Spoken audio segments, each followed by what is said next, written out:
ఓం శ్రీరామచంద్ర పరబ్రహ్మణే నమః. ఓం నమో వశిష్ఠ విశ్వామిత్ర వ్యాస వాల్మీకి సుఖాదిభ్యః. ఓం శుక్లాం భరధరం విష్ణుం శశివర్ణం చతుర్భుజం ప్రసన్నవదనం ధ్యాయేత్ సర్వవిఘ్నోపశాంతయే.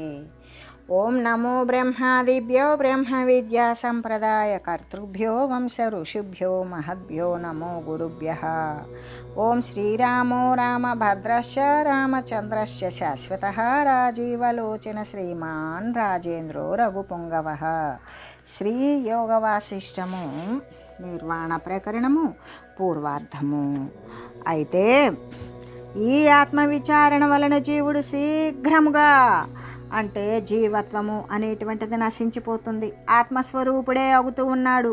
మరియు కూడా చిత్తము శీఘ్రముగా అచిత్తత్వాన్నే పొందుతూ ఉన్నది. ఈ ప్రకారంగా అవిద్య నశించగా ఇక ఆ స్థితే కదా మోక్షము అని చెప్పబడుతూ ఉన్నది. కాబట్టి ఓ సాధు ముల్లోకాలు కూడా ఈ జ్ఞానమాత్రమైనటువంటి ఆత్మ యొక్క మధ్యారూపమే అని తెలుసుకో.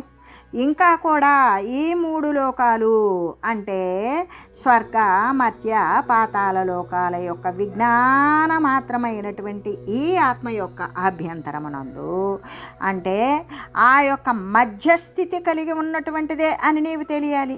ఇదే కదా నీ 6వ ప్రశ్నకు సమాధానము అని చెబుతూ, అంతేకాదు ఓ బేతాళ ఓ బాలక, జగత్రయము అవిజ్ఞాన మాతృని ప్రకాశ కౌశలమైనటువంటి ఆత్మ విజ్ఞాన స్వరూపమే అని గ్రహించాలి నీవు. నిన్ను బోలినటువంటి వ్యర్థములైనటువంటి వారు ఇటువంటి దానిని ఏమాత్రము కూడా నష్టం చేయజాలరు. కాబట్టి నీవు నేను చెప్పినటువంటి ఉపదేశాన్ని అనుసరించి అనుభవ పదమును అధిరోహించు. గర్వాన్ని వదిలిపెట్టు. గర్వాన్ని వదిలినప్పుడు నీవు శాంతిస్తావు అని చెప్పగా, ఇహావశిష్ట ప్రశ్నానాం పంచానాం ఉత్తరం క్రమాత్ వేతాళాయ ప్రమత్తాయ రాజా సమ్యగుధీర్యతే. అంటే మిగిలినటువంటి 5 ప్రశ్నలకు కూడా రాజు ప్రత్యుత్తరం చేయడం చేత భేతాళుడు సావధాన చిత్తుడై విన్నాడు అని తెలియజేస్తూ, ఇంకా కూడా అంటే ఈ నిర్వాణ ప్రకరణం నందు భేతాళుని యొక్క ప్రశ్నాభేదము అనేటువంటి విషయాన్ని గురించి వర్ణించి తెలియజేసి ఇప్పుడు శ్రీ వశిష్ఠ గురుదేవులు ఈ విధంగా చెప్తూ ఉన్నారు. ఇతి రాజ సుఖాశ్రుత్వా వేతాళః శాంతి మాయయౌ భావితాత్మతయా తత్ర విచారోచితయా ధియా. ఓ రామచంద్ర, భేతాళుడు ఇలాగా రాజు ఇచ్చినటువంటి సమాధానాలను విన్నాడు. అతనిని తత్వజ్ఞునిగా ఎరిగాడు. అంటే ఆత్మజ్ఞానిగా తెలుసుకొని శాంతించాడు. శాంతించి అప్పుడు భేతాళుడు శాంతచిత్తుడయి ఆనందాన్ని కలగజేసేటువంటి ఆ పరమ వస్తువును గ్రహించి మిక్కుటమైనటువంటి ఆకలిని కూడా మరచి అభ్యాసవశము చేత సమాధి స్థితిని పొందాడు అని చెప్తూ, అంతేకాదు ఓ రామచంద్ర, ఈ ప్రకారంగా ఈ భేతాళ ప్రశ్నలను నేను చెప్పి ఉన్నాను.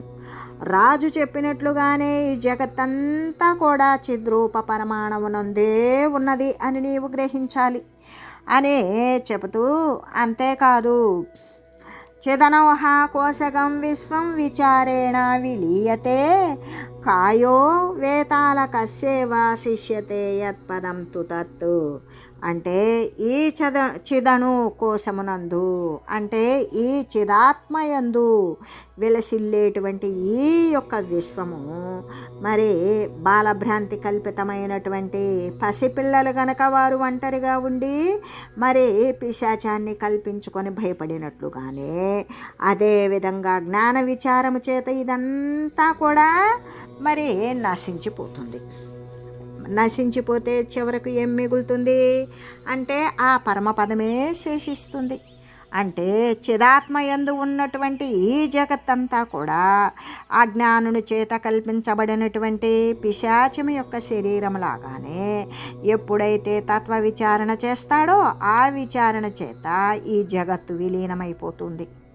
అలాగే దృశ్య జగత్తు విలీనమైపోయిందా, ఇంకేం మిగిలి ఉంటుంది అంటే ఆ మిగిలి ఉండేటువంటిది కేవలము ఆత్మపదమే అని చెబుతూ సంహృత్య సద్వతశ్చిత్తం స్థిమితేనాంతరాత్మన స్వభావాపతితం కుర్వన్ నిర్రీచ్యం తిష్ట శాంతదీహి. అయితే ఓ రామ, ఇంకా నీవు విషయాలు అన్నింటి నుండి కూడా, దృశ్య సమూహాల నుండి కూడా మనసును ప్రత్యాహరించు. ఏ దృశ్యం వైపు ఉన్నటువంటి మనసు ఉందో దానిని అంతరంగా మరల్చు. నిశ్చలాత్మకమైనటువంటి శాంత బుద్ధినే ఆశ్రయించు. ఆత్మ అనేటువంటిది నిశ్చలమైనది. ఆ శాంత బుద్ధిని ఆశ్రయించు. ఇంకా కూడా స్వాభావికంగా వచ్చేటువంటి కర్మలను నిర్లిప్తుడవై దానికి అంటకుండా ఆచరిస్తూ ఉండు. ఓ రామ, చిత్తాన్ని 4 వైపుల నుండి కూడా ఉపసంహరించు. నలుదిక్కులా వెళ్తోంది కదా మనసు, దానిని ఉపసంహరించు. మరలించి ఆత్మయందే నెలకొల్పు. నిశ్చలమైనటువంటి మనస్సుతోటి యథాప్రాప్తమైనటువంటి కర్మలను ఆచరిస్తూ అజ్ఞానరహితుడవై అంటే ఫలాసక్తి రహితుడవై ప్రశాంత బుద్ధి కలిగి ఉండు అని చెబుతూ ఆకాశ విశదం కృత్వా మనసైవ మనోమునే తిష్టైక సమశాంతాత్మ సర్వత్రా సమదర్శినః.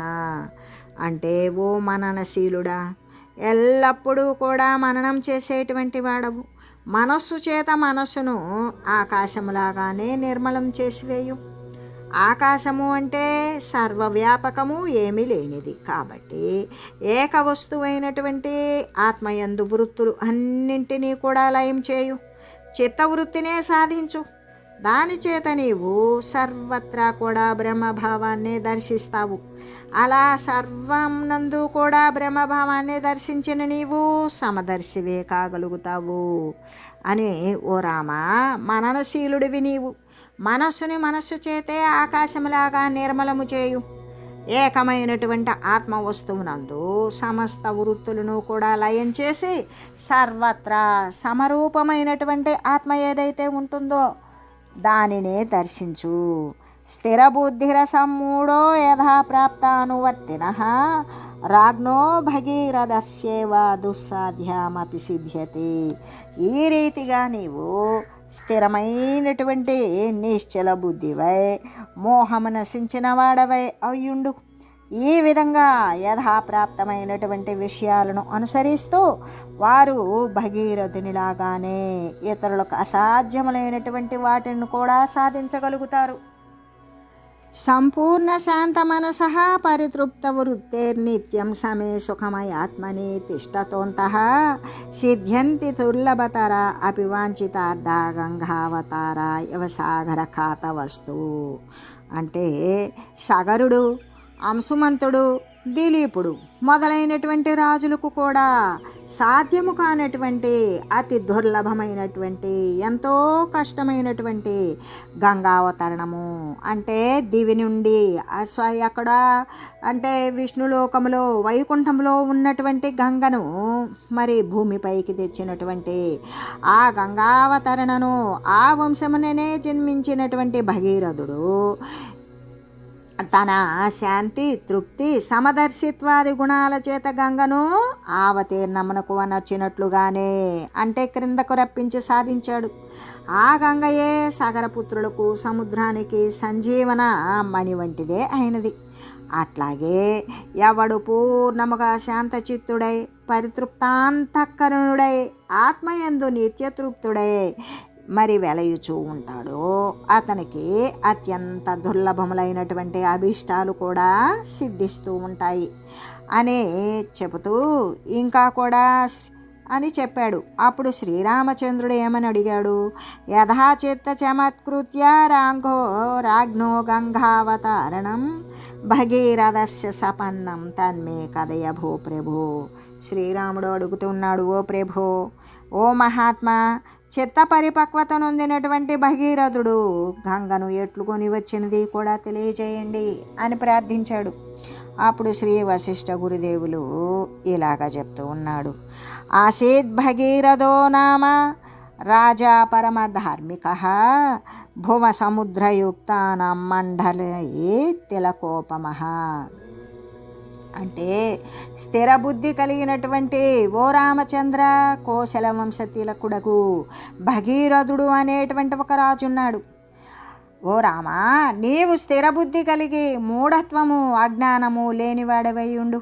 అలా ఉన్నట్లయితే యథాప్రాప్తములైనటువంటి కార్యాలను కూడా చేయగలిగినటువంటి భగీరథ రాజుకులాగానే దుస్సాధ్యమైనటువంటి వస్తువును కూడా నీకు సిద్ధించగలుగుతుంది. రామా, కోసల వంశ తిలకుడగు భగీరథుడు అనే ఒక రాజున్నాడు. అతడు పరమధార్మికుడు. సముద్రంతో కూడినటువంటి పృథివినంతటినీ కూడా తానే రాజత్వం వహించి రాజు అయి పాలించాడు అని చెబుతూ ఇంకా ఏమని చెప్తూ ఉన్నాడు అంటే, ఓ రామ, కోశల వంశతిలకుడకు భగీరథుడు అనే ఒక రాజున్నాడు కదా, అతడు పరమధార్మికుడు. సముద్రముతో కూడినటువంటి పృథివీ అంతటినీ కూడా రాజు అయి ఉన్నాడు. అంటే చింతామణి వద్ద మరి సంకల్పితార్థాలను జనులు బడయినట్లుగానే చింతామణి ఉంది. ఏది ఆలోచన చేస్తే అది కల్పించి సిద్ధింపజేసేటువంటిదే చింతామణి. ఆ చింతామణి వద్ద సంకల్పించినటువంటి పదార్థాలను ప్రజలు పొందినట్లుగానే అద్దులు అంటే యాచకులు అతనికి దగ్గరికి వెళ్ళినంతనే ప్రార్థన అనేటువంటి పరిశ్రమ లేకుండానే, నాకు ఇది కావాలి అది కావాలి అని బ్రతిమలాడకుండానే వారి యొక్క కోరికలను తీరుస్తూ ఉన్నారు. అయితే ఆ కోరికలను వాళ్ళు సిద్ధి పొందుతూ ఉన్నారు. అతని ముఖమండలము సర్వదా కూడా చంద్రమండలములాగానే ప్రసన్నమై ఉండేది. అంటే మరి అందరికీ ఇలా ఇచ్చేస్తున్నాను కదా అనేటువంటి ఖర్చు అయిపోతుంది కదా అనే దుఃఖము చేత అతను బాధను పొందకుండా ప్రసన్నముగా ఉండేవాడు. అతడు అపాత్రులకు కాకుండా సజ్జనులకే ఎడతెగకుండా ధనరాశులను ఇస్తూ ఉండేవాడు. అతను ఏమాత్రం కూడా పాత్రత లేనటువంటి వానికి ఇవ్వక కేవలం మంచివారికి, అర్హత కలిగిన వారికి ఎల్లప్పుడూ కూడా విరామం లేకుండా ధనరాశుల్ని ఇస్తూ ఉండేవాడు. అలా అదంతా కూడా ఖర్చు అయిపోతూ ఉండగా అతనికి ఆదాయం ఎలా సమకూరేది అంటే, న్యాయప్రాప్తమైనటువంటి తృణములనైనా సరే స్వర్గవాసులకు చింతామణి అనదగు కామధేనువులాగానే వదలకుండా గ్రహిస్తూ ఉండేవాడు. అంటే న్యాయప్రాప్తమగు అంటే న్యాయాన్ని అనుసరించి గడ్డినైనా సరే మరి స్వర్గవాసులకు చింతామణి అనదగు కామధేనువులాగానే, అదే స్వర్గంలో ఉండేటువంటి వారికి చింతామణి పీఠం నుండి కోరిన కోరికలు తీర్చుకున్నట్లుగానే మరి కామధేనువు కోరినటువంటి కోరికలను పిండేటువంటి కామధేనువులాగానే వదలకుండా తృణాన్నైనా సరే న్యాయ సంబంధమైనటువంటి న్యాయప్రాప్తమైనటువంటి వస్తువును వదిలేడుకువాడు కాదు. ఇలాగా వజ్రవేదనమని అంటే వజ్రాలకు దారాన్ని గుర్చడానికి వీలైనటువంటి ఛిద్రాన్ని కల్పించడానికి ఉపయోగింపబడు మణి. అంటే వజ్రవేదనమని రాళ్లకు దారాన్ని గుచ్చాలనుకో, దానికి సూది బెజ్జం వేసేదానికి వీలు పడేటువంటి అటువంటి అంటే ఆ చిన్న రంధ్రాలను కల్పించడానికి ఉపయోగపడేటువంటి మణి ఏమిటి అంటే వజ్రవేదనమని. వజ్రాలను కూడా బాధించి ఛిద్రము చేసి కావలసినంత దారం ఎక్కించుకోగలిగినటువంటి, దారం గుర్చడానికి సాధ్యమైనటువంటి బెజ్జాన్ని వేయగలిగినటువంటి మణి వజ్రవేదనమని. అది అత్యంత దృఢములకు మణిఖండముల నుండి ఛిద్రముల గూర్చి సూత్రము అంటే దారాన్ని ప్రవేశింపయోగ్యమైనట్లుగా చేస్తూ ఉంటుంది. అవి ఏ యంత్ర చక్రమున ఉంచబడి త్రిప్పబడుతుందో ఆ చక్రము ఆ మణుల కాంతికి ఆ సమయమున సముజ్వలంగా ప్రకాశవంతంగా తోస్తుంది. అలాగే భగీరథుడు కూడా బలవంతులకు దుర్జనులను అస్త్రాల చేత శస్త్రాల చేత క్షత విక్షతులుగా చేసేవాడు. అంటే ఎటువంటి వారిని అంటే భగీరథుడు బలవంతులైనటువంటి యుద్ధక్రియలతో కూడినటువంటి రాజుల యొక్క రాజ్యాలపై తన యొక్క బాణ పరంపరల చేత, తన యొక్క కరవాలముల చేత వాళ్ళని యొక్క అవయవాలను ఖండించి కానీ వారిని లోబరుచుకొని కానీ వారి యొక్క చరణాలను శృంఖలాబద్ధాలుగా అంటే వారి కాళ్ళను చేతులను కట్టివేసి చేసేటువంటిది ఏదంటే అది వజ్రవేదనమని అనేది ఆ మణిని భేదించినట్లుగానే భేదించేవాడు. ఇంకా కూడా పైన చెప్పబడినటువంటి మణి సానబెట్టి మణిని ఉజ్జలం చేసినట్లుగానే అతడు వారిని గుణయుతులుగా చేసేవాడు, చెడ్డవారిని మంచివారిగా చేసేవాడు. మరి దుష్ట చారిత్రహీనులైనటువంటి వారు వారిని సచ్చరిత్రులుగా మార్చేవాడు. అతడు దుష్టులకి శిక్షణ ఇచ్చే నిమిత్తం వెలువడేటప్పుడు పైన చెప్పబడినటువంటి యంత్రచక్రంలాగానే జ్వాజ్వల్యమానమైనటువంటి రథచక్రాల యొక్క రేఖలు వారి దేశమును అంకితం చేసేటువంటి వాడు. అయితే అక్కడ ధూమరహితమైనటువంటి పొగలేనటువంటి అగ్ని యొక్క కాంతితో కూడినటువంటి ద్యుమణి అనదగు దివాకరుడు ఉదయించాడు.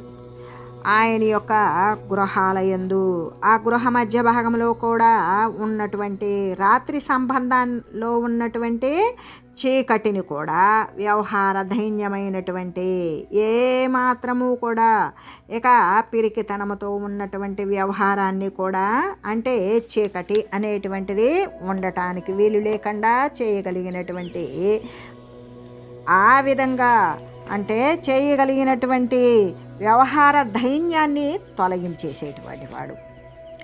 అంటే వ్యవహార ధైన్యాన్ని తొలగించడము అంటే ఏంటి? చీకటి ఉండగా పని పాటలు చేయడానికి వీలుండదు కదా, చీకట్లో ఏం చేస్తారు? కాబట్టి అటువంటి దాన్ని కూడా తొలగించేవాడు. అంటే అర్ధరాత్రి చీకటి సమయంలో కూడా వెలుగు కనపడేటట్లుగా అలాగా ధూమశూన్యమగు అంటే చీకటి లేనటువంటి అగ్నిలాగానే దేదీప్యమానమైన దేహశోభ కలిగిన ఆ భగీరథుడు ప్రజాపాలనార్థం ఎల్లప్పుడూ కూడా ఏ ప్రదేశంలోనైనా సూర్యునిలాగానే పరిభ్రమించి పరిశ్రాంతుడే అయినప్పటికీ కూడా ప్రజల యొక్క అధర్మ ప్రవృత్తి అనే గ్రహము అంధకారము ఈ కార్యనిరతిని కలుగజేసేటువంటి ధైన్యము, పిరికితనము, దారిద్ర్యము అనేటువంటిది ఏదైతే ఉంటుందో వాటిని ఎల్లప్పుడూ తొలగించి వేసేవాడు. అయితే ఆ రాజశ్రేష్ఠుడు పరాక్రమము అనేటువంటి అగ్ని కణాలను నలువైపులా కూడా వెదజల్లుచు ఇక గడ్డిపోచలు గనక అగ్నిలోబడి నశించినట్లుగానే మధ్యాహ్నకాల సూర్యకాంతమణిలాగానే శత్రువులను దోచేసేవాడు. అంటే మృదుత్వముతో కూడి శీతలమైన ప్రసన్నమైన స్వభావము కలిగిన వాడే బ్రహ్మతత్వవేత్తలకు సజ్జనుల దగ్గరైతే చంద్రుడు ఉదయించినటువంటి చంద్రకాంతమణి ద్రవభావాన్ని దాల్చినట్లుగానే స్నేహభావాన్ని దాల్చుచు ఆర్ద్రమైనటువంటి అంతఃకరణము ద్రవీభవించినటువంటి మనసు కలిగినటువంటి వాడే అయ్యేవాడు. ఇటువంటి గుణములతో కూడిన భగీరథుడే గంగా ప్రవాహము అనే జగత్తు యొక్క యజ్ఞోపవీతమనందలి 3 పదార్థాలను కూడా మత్స్యలోకానికి తీసుకొని వచ్చి దానిని పూర్తి గావించాడు. అయితే గంగా యజ్ఞోపవీతములాగానే పరమ పవిత్రము. యజ్ఞోపవీతమున 3 సూత్రాలు ఉన్నట్లుగానే అంటే 3 దారాలు ఉన్నట్లుగానే దానికి కూడా 3 ప్రవాహాలు ఏర్పడినాయి. భగీరథునకు పూర్వం సూత్రద్వయము అనదగు ప్రవాహాల రెంటిలో కూడా ఒకటి స్వర్గమున మందాకిని అనే పేరుతోటి, పాతాళమున భోగవతి అనే పేరుతోటి అది ఆ పేరును దాల్చి ప్రవహిస్తూ ఉన్నది.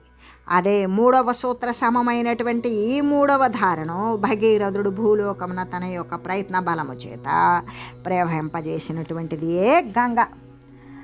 అంటే దేవలోకంలో అది స్వర్గలోకంలో మందాకిని, పాతాళమున భోగవతి, భూలోకమునైతే గంగా లేదా భాగీరథి మొదలైనటువంటి పేర్ల చేత ప్రసిద్ధిని పొందింది అనే కదా తెలియజేయడం. అయితే ఆ భగీరథుడు యాచకులు కోరేటువంటి గొప్ప కోరికలను పెద్దవగు ధనువు మొత్తముల చేత పూర్ణమొరించినట్లుగానే. అంటే ఆ భగీరథుడు అనే రాజు ఎవరైతే యాచకులు అంటే ధనాన్ని కోరేటువంటి గొప్ప కోరికలను కూడా పెద్దవైనటువంటి ధనపు మొత్తాలను కూడా పూర్ణం చేసినట్లుగానే అగస్త్యుని చేత పానం చేయబడినటువంటి ఎండింపబడినటువంటి సముద్రాన్ని కూడా దుష్పూరమైనప్పటికీ కూడా గంగాజలము చేత నిండింపజేశాడు. అంతేకాదు లోకబాంధవుడగు ఆ భగీరథుడు బ్రాహ్మణ శాపము చేత అంటే కపిలముని యొక్క శాపము చేత ఆ కపిలేశ్వరుని శాపము చేత భగీరథుని యొక్క మరి పితరులు వారేం అయ్యారు అంటే కపిలముని యొక్క శాపానికి లోనే వారంతా బూడిద కుప్పలుగా మారిపోయారు. ఆ యొక్క శాపము చేత పాతాళ గర్భమున పడినటువంటి బంధువులకు సగరపుత్రులకు గంగా అనేటువంటి సోపాన పంక్తిని ఆ గంగను ఆ యొక్క మరి ఆ సగరపుత్రుడు భస్మమై ఉన్నటువంటి భస్మరాసుల మీదుగా గంగను ఏ విధంగా అంటే ఆ భస్మరాసుల మీద ఎక్కించి వారికి బ్రహ్మలోకాన్ని అలా కల్పించి బ్రహ్మలోకంలో వారు పొందేటట్లుగా చేశాడు. అంతేకాదు ఆయన మాటి మాటికి కూడా ఎడతెగకుండా తపస్సుని తపక్లేశాన్నే వహించేవాడు. కష్టమైనటువంటి తపస్సును చేసేవాడు. తెంపులైనటువంటి ప్రయత్న దుఃఖాన్ని పూనేవాడు. ఏ విధంగా ఎల్లప్పుడూ కూడా పూని బ్రహ్మదేవుణ్ణి శంకరుణ్ణి జహ్నుమునిని తపస్సు చేత ఆరాధించాడు. అలా ఆరాధించి బ్రహ్మదేవుని ఆరాధించి విష్ణువు నుండి మరి గంగను కిందకి దింపాడు. కిందికి వచ్చినటువంటి గంగను పట్టడానికి శంకరుణ్ణి ఆరాధించి ప్రత్యక్షం చేసుకున్నాడు. ఎప్పుడైతే ఈ జహ్నుముని అనేటువంటి ఆశ్రమం నశించిపోతుందో ఈ గంగా ప్రవాహానికి జహ్నువు అంతా గంగను తాగివేస్తాడు. అప్పుడు జహ్నువుని ప్రార్థించి ఆయన యొక్క మరి కరుణను పొంది ఆయనను కూడా తపస్సు చేత ఆరాధించి ఆయన చెవి నుండి కూడా మరి ఆ గంగ విడుదలయ్యేలాగా చేసినప్పుడు ఆ గంగ జాహ్నవి అనే పేరుని సంతరించుకున్నది. ఈ విధంగా భగీరథుడు దుఃఖకరమైనటువంటి ఈ సంసార యాత్రను తన యొక్క శరీరం ప్రారంభించింది మొదలుకొని ఆయన ఈ దుఃఖకరమైనటువంటి సంసార యాత్రను గురించి విచారిస్తూ ఈ యొక్క తపస్సులతో కూడుకొని ప్రజానురంజకంగా తన యొక్క పితరులను ఉద్ధరించి దివి నుండి తీసుకుని వచ్చినటువంటి గంగను భూమిలో స్థాపించి పాతాళానికి పంపించి ఈ విధంగా సంసార యాత్రను గురించి విచారిస్తూ ఉండగా అతనికి కూడా నీలాగనే యవ్వనమునందే అతను కూడా మంచి వయసులో ఉన్నాడు. ఆ వయసులో ఉన్నప్పుడే మరుభూమి లతలాగానే ఎడారి భూమిలో మొక్క పచ్చదనం అనేటువంటిది ఉంటుందా? ఉండదు. యవ్వనమునందు అటువంటి విరక్తి తత్వం ఉంటుందా?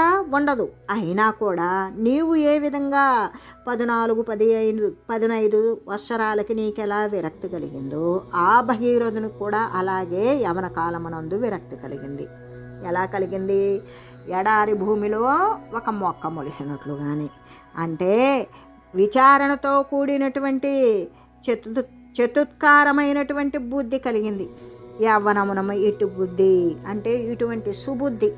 ఏ సత్య వస్తువునందు స్థిరపడాలి, అసలు సత్యమేది అసత్యమేది అని తెలుసుకునేటువంటి విచారణ కలగజేసేటువంటి సుబుద్ధి ఆ వయసునందు కలగడం అనేటువంటిది అసలు కష్టం, దుర్లభం అని చెబుతూ ఏకాంతే చింతయామాస మహీపతి రసావితి జగద్యాత్రామిమాం నిత్య మసమంజస మాకులం. అతడు ఒకప్పుడు ఏకాంతమున కూర్చొని ఉండి ఇలా ఆలోచన చేశాడు. ఈ జగద్యాత్ర అంటే ఈ జగత్తు యొక్క యాత్ర. జగత్తు అంటే శరీరాల యొక్క రాకపోకలు. వస్తుంది పోతుంది వస్తుంది, మళ్ళీ వస్తుంది మళ్ళీ పోతుంది. ఈ విధంగా ఈ యాత్ర అనేటువంటిది ఎంత అసమంజసమైనది. అసలు ఇది సమంజసమైనదేనా? కాదు కదా, అసాధారణమైనది. సాధారణమైనటువంటి స్థితి అయితే కాదు. సాధారణమైన స్థితి తన యొక్క స్వస్థానం. కానీ తన స్వస్థానాన్ని చేరకుండా జగత్తునందే రావడం పోవడం, రావడం పోవడం, రావడం పోవడం, ఉపాధులు అనేక రకాలుగా మార్పులు చెందడం, అవస్థలు పడటం, క్లేశాలు కలగడం, ఉంచుకోవాలనుకున్న శరీరం నిలవకపోవడం, సత్తువ తగ్గిపోవడం, జీర్ణమైపోవడం, ముసలితనం రావడం, వ్యాధిగ్రస్తం అవ్వడం, ఇటువంటివన్నీ కూడా అసమంజసమైనవి. అంటే ఈ జగత్తు యొక్క యాత్ర ఎంత అసాధారణమైనది, ఎంత ఉద్వేగంతో కూడినది. అంటే ఎంత ఉద్వేగము అంటే దీనిని అరికట్టలేకపోతూ ఉన్నాము అని అనుకుంటూ, అంతేకాదు అంటే అతడు ఒకసారి ఏకాంతమును కూర్చొని ఇలా చింతించాడు కదా, ఈ జగత్తు యొక్క యాత్ర ఎంత సామాన్యమైనది, ఎంత ఉద్వేగంతో కూడి ఉన్నది అని ఆలోచన చేస్తూ, పునర్దినం పునః శ్యామ దానాదాన శతం పునః తదేవ భుక్తి విరసం లక్ష్యతే కర్మ కుర్వతాం. పగలు గతిస్తూ ఉన్నది, రాత్రి వస్తూ ఉన్నది, మరలా పగలు గతిస్తూ ఉన్నది, మళ్ళీ రాత్రి వస్తున్నది. అలాగే ఈ దానము గ్రహణము అంటే ఇచ్చేవాళ్ళకి ఇస్తూ మనం పుచ్చుకునేటువంటి దేవతాది ఈ పంచభూతాల నుండి పుచ్చుకుంటూ, దానము గ్రహణము, ఇవ్వడము పుచ్చుకోవడము, శరీరం వదలడము తెచ్చుకోవడము, ఇటువంటి వ్యవహారాలు అన్నీ కూడా ఒక్క తీరుగానే జరుగుతూ ఉన్నవి. ఒకే విధమైనటువంటి ఫలితాన్ని కూడా ఇస్తూ ఉన్నవి. కాబట్టి అసలు ఈ కర్మ అనేటువంటిది విసుగుని కల్పిస్తూ ఉన్నది. ఈ కర్మలు చేసిందే చేస్తూ, వచ్చిందే వస్తూ, తింటున్నదే తింటూ, పడుకున్నదే పడుకుంటూ, అనుసరిస్తున్నదే అనుసరిస్తూ ఉండేటువంటి ఒకే విధమైనటువంటి ఫలాన్ని ఇచ్చేటువంటి కర్మలు విసుగునే కల్పిస్తూ ఉన్నవి. మాటి మాటికి జీవుల పాలిట ఈ కర్మలు వచ్చి పడుతూనే ఉన్నవి. కానీ అపూర్వమైనటువంటి అంటే పరమ పురుషార్థం, ఇక్కడ పురుషార్థాలన్నీ 4. ఏది? ధర్మము, అర్థము, కామము, మోక్షము. ఈ పరమ పురుషార్థము అయినటువంటి దాని యొక్క ఫలం ఏమిటి అంటే మోక్షాన్ని పొందటం లేదా మోక్షాన్ని చెందటం, మోక్షం లభించడం అనేటువంటిది. అది మాత్రం లభించడం లేదు, వచ్చిందే వస్తుంది, పోయిందే పోతుంది. కాబట్టి ఎలాగంటే ఇక్కడ మరలా కూడా అదే పగలు, మరలా అదే రాత్రి, మరలా ఆదాన ప్రధానాలే, ఇచ్చుకోవడం పుచ్చుకోవడం, అనేక మారులు అనుభవించి రసహీనమైనటువంటి ఫలము కలిగినది అన్న కార్యము ఈ కార్యమే చేయబడుతూ ఉన్నట్లుగా ప్రాణులకు గోచరిస్తూ ఉన్నదే. కానీ ఇది అపూర్వమైనది, పరమ పురుషార్థ రూపమైనది. అంటే గతంలో లేనటువంటి కర్మ లేదు, పరమ పురుషార్థ రూపం ఏంటి? మోక్షము. ఏది కాదు, లేనిది రాదు, మరి ఇది నశించి పోదు. ఏంటి అని ఆలోచన చేస్తూ, ఏన ప్రాప్తేన లోకేస్మిన్న ప్రాప్యమవశిష్యతే తత్కృతం సుకృతం మన్యే శేషం కర్మ విశూచిక. అంటే ఈ లోకమునందు దానిని పొందినప్పటికీ కూడా మిగిలినవన్నీ కూడా లభించినవే అగుచున్నవో అటువంటి ఫలాన్ని కలిగించేటువంటి కార్యము చేయబడినట్లయితే అది సుకృతం. తక్కినవన్నీ కూడా విశూచికలాగానే అంటే ఒక జబ్బులాగానే వ్యాధిలాగానే అశుద్ధములై దుఃఖకరములై ఉన్నవి అని నేను అనుకుంటూ ఉన్నాను. ఎలాగంటే ఈ ప్రపంచంలో దేనిని పొందితే ఇంకా పొందదగినదేది ఉండకుండా మిగిలి ఉండకుండా ఉంటుందో అటువంటి దాని కొరకైతే కర్మయే ఉత్తమమైనటువంటి కర్మ. కానీ ఇక తక్కినటువంటి కర్మ అంతా కూడా విశూచికయే అంటే దుఃఖాలనే ఫలంగా ఇచ్చేటువంటిదే అని నేను తలుస్తూ ఉన్నాను అని చెబుతూ, అంతే అని నేను అనుకుంటున్నాను. పునః పర్యూషితం కర్మ కుర్వన్న లజ్జతే మూఢబుద్ధిరబుద్ధిస్తూ కహ కుర్యాత్ కిల బాలవత్. ఏ కార్యమైతే మళ్ళీ మళ్ళీ కూడా చేయబడి అంటే పర్యూషితము అగుచూ ఉన్నదో, అది ఎంగిలి పడుతూ ఉన్నదో, అటువంటి ఎంగిలి పడినటువంటి కర్మను ఆచరించి మూఢబుద్ధి మాత్రమే లజ్జను పొందకుండా సిగ్గుపడకుండా ఉంటూ ఉన్నాడు. అటువంటి మూఢుడు కాకుండా ఏ బుద్ధిమంతుడైనా సరే బాలునిలాగా అజ్ఞానిలాగా ఎవడు అనుసరిస్తాడు, ఎవడు వ్యవహారం చేస్తాడు అని అనుకుంటూ, అంటే విషయ సేవన రూపమైనటువంటి ఆ పాచిపోయినటువంటి ఆ దుష్టకర్మని బుద్ధిహీనుడైనటువంటి మూఢుడు మళ్ళీ మళ్ళీ కూడా చేయాలి అనుకుంటూ బాలునిలాగానే సిగ్గు లేకుండా ఉంటాడు. తెలివి కలిగినటువంటి వాడు, జ్ఞాని అయినటువంటి వాడు అలా ఎలా కానిస్తాడు అని అనుకుంటూ ఆ తర్వాత ఒకరోజు ఆ నరపతి అయినటువంటి భగీరథుడు సంసార భీతి చేత అత్యంత భీతుడు, ఉద్విగ్నుడు అయ్యి త్రితలుడు అనేటువంటి తన యొక్క గురువుని ఈ విధంగా ప్రశ్నించాడు అని శ్రీ వశిష్ఠ గురుదేవులు తెలియజేస్తూ, ఓం మంగళం శ్రీ గురుదేవాయ మహనీయ గుణాత్మనే సర్వలోక శరణ్యాయ సాధురూపాయ మంగళం. ఓం మంగళం కోసలేంద్రాయ రామాయ రామభద్రాయ చక్రవర్తి తనూజాయ సార్వభౌమాయ జానకీ వల్లభాయ శ్రీరామచంద్రాయ మంగళం. ఓం తత్సత్.